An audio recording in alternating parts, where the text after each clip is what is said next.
Good day, everyone. My name is Danilo Luis Sangalang, and today we will tackle about the reflection of the different theories in the documentation Calle Impierno. But first, I'll give you a small recap about the documentation Calle Impierno.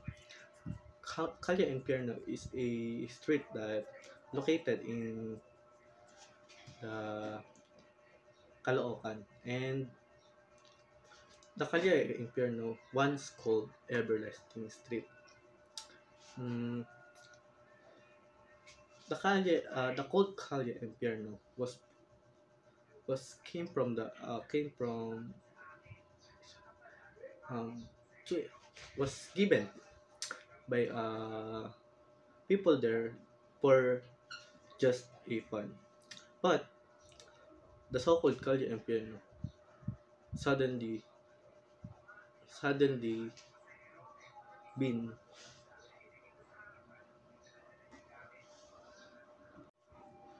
the street became the base of an different kinds of criminals, drug addict, killer, hitman, and etc.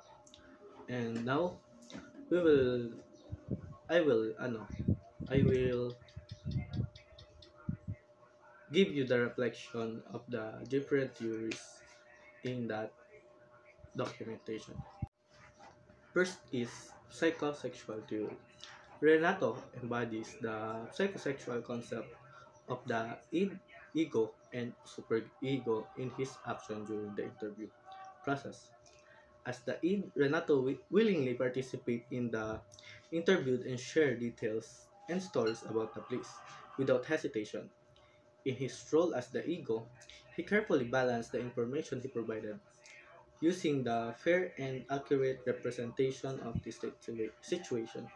Finally, Renato's decision to agree to the interview can be seen as the manifestation of superego as he demonstrated a mature understanding that the past should be acknowledged and accepted as part of the personal growth and development. Overall, Renato's behavior exemplifies as complex in interplay of psychological force, showing cases noun-said approach to storytelling and self-reflection. And the second one is the psychosocial or cognitive theory. This theory suggests that Katrina was forced to participate in a burial ritual at the young age, which was not suitable for her. Despite her reluctance, she felt compelled to follow her parents' instruction. The environment in which she found herself were likely overwhelming and unfamiliar to her, leading to feeling of discomfort and confusion. It is important to consider the impact of such experience on a child's development and well-being, as they have lasting effect on their emotions and psychosocial growth. The next one is socio-cultural theory. The arrival of Captain Enrico marked a significant shift in the social dynamics of Calle Infierno. His presence not only brought about physical changes in the street but also fostered a sense of community and unity among the residents. By encouraging positive transformations and offering support, Captain Enrico created a conducive environment from growth and development. The residents, inspired by leadership, began to work together towards common goals, reflecting the influence and socio-cultural factors on individual behavior and collective progress. Factors in individual behaviors.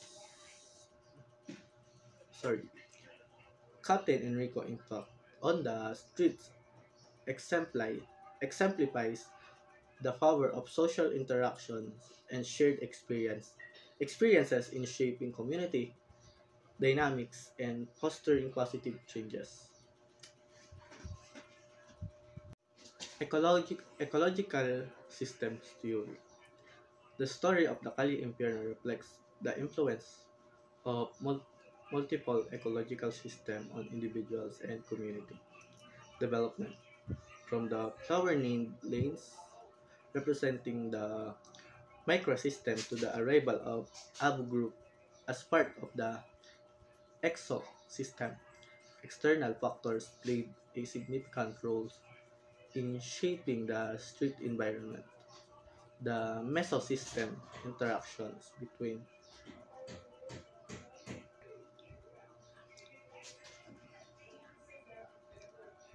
between residents as and criminals element highlighted the importance of relationships ships and connection within the community.